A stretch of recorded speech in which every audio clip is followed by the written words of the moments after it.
राधे राधे महाराज जी।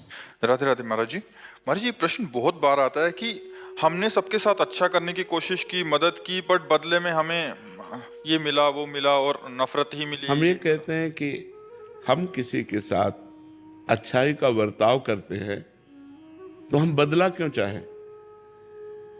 भगवान ने हमें अच्छाई करने का गुण दिया है तो हम दूसरों के साथ अच्छाई करें। नेकी कर दरिया में डाल। हम ये क्यों देखें कि हम उसको पानी पिलाए, वो हमको थैंक यू बोले, वो हमें धन्यवाद बोले, वो हमारे साथ अच्छा आचरण करे। उसका बुरा स्वभाव है, वो बुरा आचरण करेगा। मेरा अच्छा स्वभाव है, मैं अच्छा आचरण करूंगा तो मुझे कभी दुख नहीं होगा और हम महान बन जाएंगे। हम लोग इसी में गिर जाते हैं कि हमने इसके साथ अच्छा व्यवहार किया, या हमारे साथ बुरा कर रहा है तो फिर हम उसके साथ बुरा व्यवहार की बात सोचने लगते हैं, तो हम अपनी अच्छाई से गिर जाते हैं। सोचते हैं भगवान तुम्हें देख लेंगे, इतना तो आ ही जाता है ना दिमाग में। अब हम गिर गए अपनी अच्छाई से। अच्छाई तो अच्छाई ही रहनी चाहिए, अच्छाई में बुरा।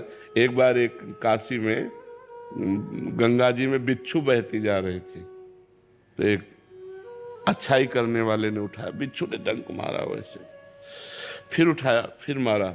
तो एक आदमी ने कहा पागल हो क्या, वो बार बार मार रहा है डंक और आप उठा रहे हो।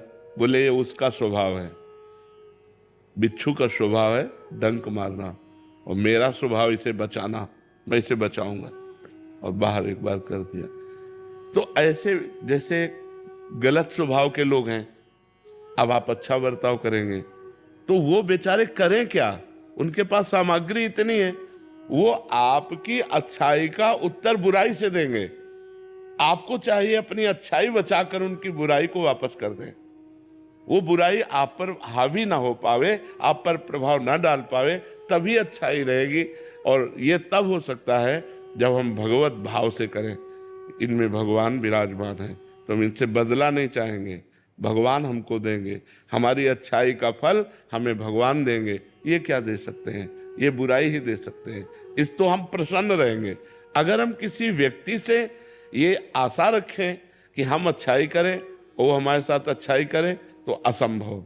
ये कलयुग है, यहाँ कपट छल, मतलब अगर आप उनकी ऐसी परिस्थिति में जब कोई सहयोग नहीं दे रहा, सहयोग दे दिया और उसको पता चल गया कि आदमी तो सरल स्वभाव, किसको फंसा लो, वो ये नहीं सोचेगा कि जब कोई साथ नहीं दे रहा था तब इस व्यक्ति ने साथ दिया, मैं कृतज्ञता प्रकट करूं। नहीं, आज का समय ऐसा नहीं।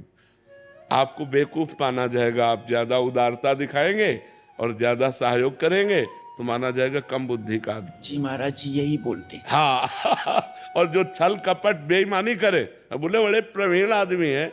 आज सम्मान किनका होता है? दंभी, पाखंडी, छल कपट का। और सत्य से चलोगे तो बुद्धू कहे जाओगे। दूसरे को जरूरत पड़ी, अपनी जेब से निकाल के दे दिया। दूसरा भूखा है, अपना भोजन दे।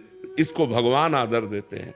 तो हम जब जिसको भगवान आदर देते हैं उसका कोई अनादर नहीं कर सकता, वो आगे चलकर प्रकाशित हो जाएगा। इसलिए आप भगवान से जुड़ो, इंसान की सेवा करो भगवत भाव से, बदले में उससे मत चाहो, तो आपकी अच्छाई आपको भगवान तक पहुंचा देगी। पर जी, हम क्या चाहते हैं कि अभी हमने अच्छा किया तो अच्छे का परिणाम तत्काल अच्छा मिले, बट महाराज जी ये तो पक्का है ना कि बाद में मिलेगा हमें? और पक्का 1000% पक्का मिलेगा।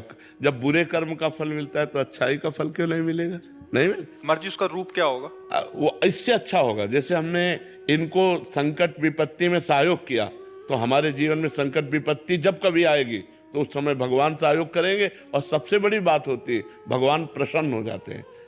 और जिस पर भगवान प्रसन्न हो जाते हैं उस पर सुर नर मुनि सब प्रसन्न हो जाते हैं। फिर उसका मंगल ही मंगल होता है, वो कभी समस्याओं में नहीं फंस सकता। देखो, हम लोगों की एक अहम वृत्ति है जो इतना तो चाहते हैं कि भले आप हमारे बदले में कुछ ना करें, लेकिन मुंह पर इतनी बड़ाई तो कर दें। इतना कान सुनना चाहते, ये भी हटा दे, ये भी इच्छा हटा दे। वो बोले ना बोले, नेकी कर दरिया में डाल, मंगल हो जाएगा तुम्हारा। भगवान प्रसन्न हो गए तो सब बात बन जाएगी। महाराज जी, इससे संतोष हो रहा है कि बाद में तो अच्छा होगा। बहुत अच्छा होगा, बहुत अच्छा होगा। ये जो आप कर रहे हो सरकारी बैंक में जमा हो रहा है। जैसे आप किसी को दवा दिला देते हैं, किसी की विपत्ति में सहयोग कर देते हैं, किसी को भूख मिटा देते हैं, किसी को, वो बोले ना बोले लेकिन मालिक देख रहा है ना, वो हिसाब आपका करेगा। वो हिसाब करेगा तो बहुत अच्छा करेगा। इसलिए हमें संसार से नहीं, संसार के मालिक से जुड़े रहना चाहिए और ये सब कार्य संसार के मालिक को समर्पित करना चाहिए कि आपकी प्रसन्नता के लिए मैं कर रहा हूं, बढ़िया बात बन जाएगी। वही कार्य कर्म बन गया और वही कार्य कर्म योग हो गया। जो भगवान को समर्पित कर दिया गया वो कर्म योग हो। कर्म योग भगवान की प्राप्ति कराता है और जिसको भगवान मिल गए तो फिर क्या दुर्लभ रह गया, सब आनंद मिल जाता है। सफल नहीं होगा कभी कोई चालाकी से सफल हो सकता है। रावण जैसा कोई चालाक पुरुष था, सब विद्याओं का ज्ञाता परम चालाक था। कालनेमि से बढ़कर कोई चालाक था? पूरी संजीवनी बूटी जैसी ही द्रोणागिरी में हर औषधि को कर दिया और साधु बनकर बैठ गया। हनुमान जी ने मार डाला, राम जी ने रावण को मार डाला, रहा न को कुल रोवन यारा। चालाक पुरुष सफल कैसे हो सकता है? नहीं, सीधा सरल पुरुष कष्ट पा सकता है, पर सफल सीधा सरल सच्चाई पर चलने वाला हो। जैसे धर्मराज युधिष्ठिर बिल्कुल सीधे थे, यहां तक इतने सीधे थे कि युद्ध क्षेत्र में कल कौन सी रणनीति है वो जाके दुर्योधन सीधे पूछ लेता था। भ्राताश्री कल कौन सा चक्रव्यूह रचना है, तो वो बता देते थे। इसीलिए भगवान दो बैठक करते थे, एक युधिष्ठिर के साथ और एक युधिष्ठिर से अलग। युधिष्ठिर के साथ जो बैठक की वो चक्रव्यूह रचना ही नहीं होगी, क्योंकि वो दुर्योधन को पता हो। इतने सरल थे कि वो आके पूछ लेते, वो पूरी बात बता देते थे। तो आप देखो विनाश किसका हुआ?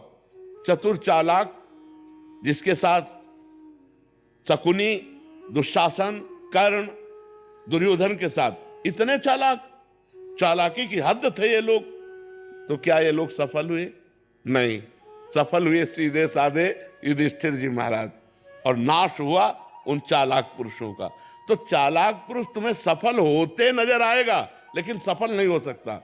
सीधा साधा पुरुष तुम्हें दुख भोगते नजर आएगा लेकिन वो दुख भोगेगा नहीं, आगे चलकर वही विजय को प्राप्त होगा। थोड़ी यात्रा ऐसी है जिसमें संशय हो सकता है देखकर कि बेईमान, दुष्ट, चालाक, कपटी पुरुष उन्नति को प्राप्त हो रहा है और धर्मात्मा, ईमानदार दुख को प्राप्त हो रहा है। थोड़ी देर की यात्रा है लेकिन परिणाम में जो सही चल रहा है उसका सही परिणाम होगा और जो गलत चल रहा है उसका गलत परिणाम होगा पक्का। आज तक की पूरा सृष्टि का विधान ऐसा है। जी जी महाराज जी, लेकिन ट्रांसफर पोस्टिंग में कई बार चालाक लोग अच्छी जगह ले जाते हैं और सीधे सरल लोगों के ट्रांसफर कहीं भी नहीं ऐसा। वो देखो दुर्योधन राजा बना कि नहीं बना? दुर्योधन राजा कुछ दिन के लिए बना कि नहीं बना, लेकिन 100 भाई मारे गए। असली में राजा हस्तिनापुर के महाराज युधिष्ठिर ही बने।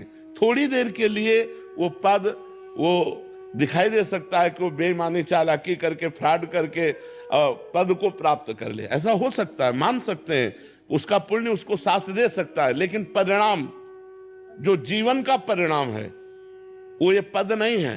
मरोगे तो तुम्हारे साथ पद नहीं जाएगा, तुम्हारे साथ रुपया नहीं जाएगा, तुम्हारी अच्छाई जाएगी, तुम्हारे सत्कर्म जाएंगे।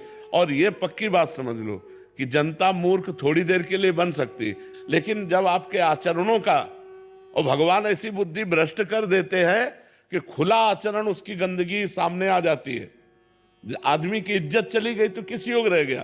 तो ये पक्का समझ लो, अच्छा पुरुष और धर्मात्मा पुरुष दुखी हो सकता है लेकिन हार नहीं सकता।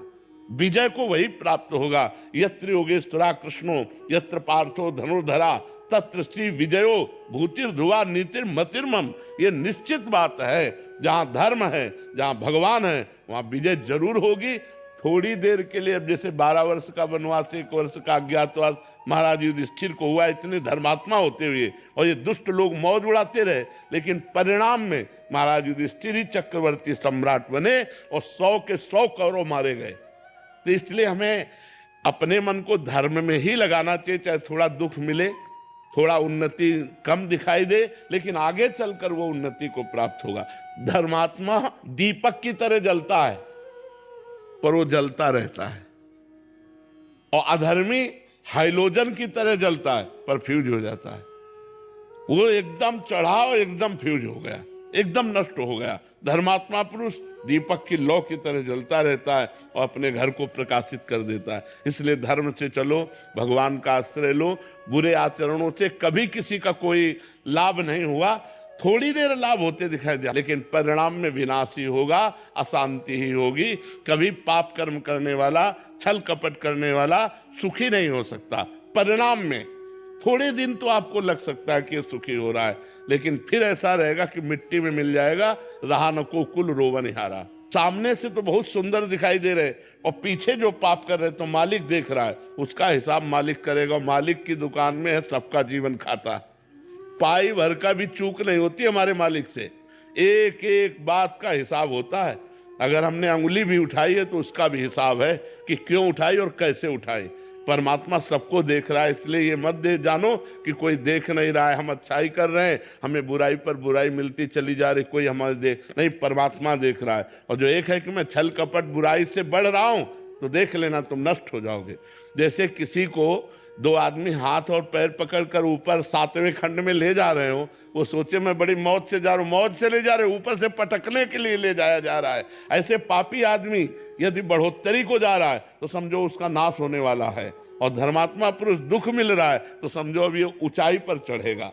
तो आज तक जो हमारा इतिहास साक्षी है, जिसमें महापुरुष गए हैं, वो मार्ग सत्य है, वो अच्छाई है, वो परोपकार है। अगर इसमें चलेंगे तो हम महापुरुषों की गति को प्राप्त होंगे, अंतिम गति हमारी सुधर जाए, यही मनुष्य जीवन का लाभ है।